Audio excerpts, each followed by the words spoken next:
Donc, bonjour. Bonjour Monsieur Weber. Merci d'être là. Toute première question d'abord, comment ça se passe à Bâle depuis ces quelques jours? Eh bien, ça se passe bien. Ah, C'est bonne notre nouvelle. troisième bal.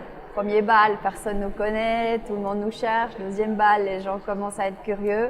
Troisième bal, ils commencent à prendre confiance dans la marque, à s'asseoir, à voir les produits et puis à considérer pour passer des bonnes commandes.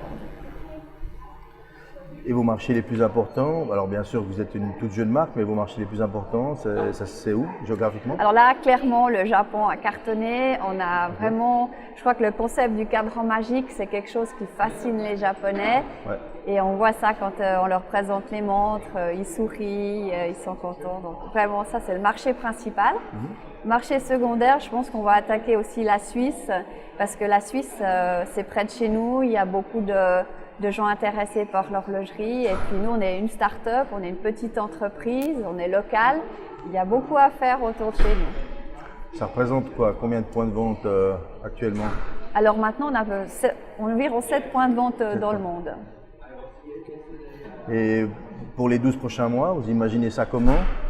Beaucoup de vous travail. allez tripler le nombre de points de vente, quintupler? Non, alors la stratégie, c'est vraiment de travailler avec très peu de points de vente dans le monde et d'avoir une relation avec le détaillant vraiment particulière, vraiment personnelle. En direct? Oui. Si possible, passage en direct. Non, le Japon, ça se passe par un agent et ça se passe très très bien d'avoir un agent au Japon. Vous êtes là, vous êtes venu avec quelques produits. Qu'est-ce que vous portez au poignet? Vous pouvez nous Je parler un porte petit la peu nouveauté de cette année qui s'appelle la R05. C'est une pièce automatique qui est fine et qui a le cadran magique aussi, ce qui est l'unicité de notre marque. Alors ça, effectivement, le cadran magique, c'est quelque chose. Et pour le futur, si vous avez un projet, une pièce spéciale dont vous avez envie de nous parler déjà maintenant, est-ce que vous ne voulez pas du tout en parler ou nous donner peut-être juste une piste? Je vais vous en donner deux pistes. Cool. C'est-à-dire qu'on a maintenant vraiment le tronc de la collection avec ce qu'on a présenté l'année passée et cette année. Et on va pouvoir vraiment développer et jouer comme on a envie sur ce concept de base. Et on va développer des montres qui seront de plus en plus féminines et des montres qui seront très macho aussi. Montrez-nous un petit peu le système, comment fonctionnent vos montres macho. La montre macho. Donc en fait, l'idée de révélation, pourquoi la marque s'appelle Révélation, c'est parce qu'on va révéler quelque chose. Et en fait, en tournant le cadran magique, on va dévoiler l'intérieur de la montre et on va révéler le mécanisme. Magnifique. Et là, vous l'avez appelée comment cette pièce? Ça, c'est la tourbillon manège. Ok. Pourquoi tourbillon manège? Parce qu'il existe des tourbillons, il existe des carousels.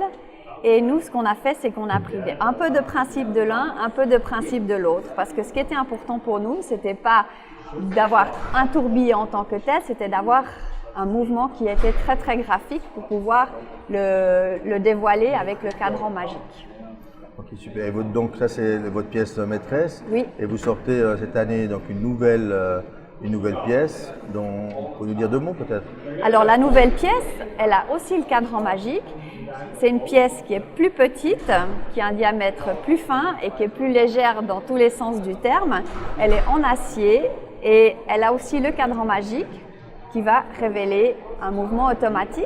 Et en deuxième lecture, on va voir apparaître la date. Ok, on voit que vous êtes tout à fait totalement passionné, mais quand vous étiez petite, vous vouliez faire quoi? Je voulais faire des montres. Déjà? Oui. En Depuis fait, toujours. ça fait très très longtemps, ça fait depuis l'âge de 15-16 ans que j'avais envie de faire des montres. Quand j'ai eu environ 20 ans, il y avait la possibilité de faire une école de design qui avait une école américaine qui a eu une antenne à la Tour de Paix. Donc on a pu aller faire cette école tout près de chez nous. Et là, qu'est-ce que je voulais faire? Des montres, des montres. Alors que cette école, c'est normalement une école qui est destinée aux gens qui veulent faire de l'automobile ou du produit ou du graphisme. Et moi, c'était déjà les montres. Décidément, donc vraiment c'est l'aboutissement, en tout cas un premier aboutissement d'une vie. C'est maintenant, on arrive avec nos propres collections, quoi. Oui, Ouais. ça c'est vraiment le rêve du designer de faire sa propre marque. Et dans 10 ans, vous serez Toujours où? là. Vous serez où?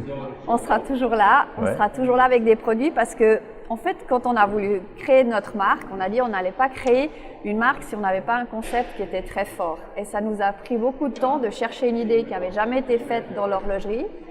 Et cette idée, c'est vraiment un concept, c'est-à-dire qu'on peut le décliner esthétiquement comme on a envie et techniquement comme on a envie. Donc là, on a l'avenir devant nous. Super, super. Dernière question, est-ce qu'il y a une question que les journalistes vous ont jamais posée et que vous aimeriez bien, à laquelle vous auriez voulu répondre? Je crois pas. On pose trop de questions, c'est ça?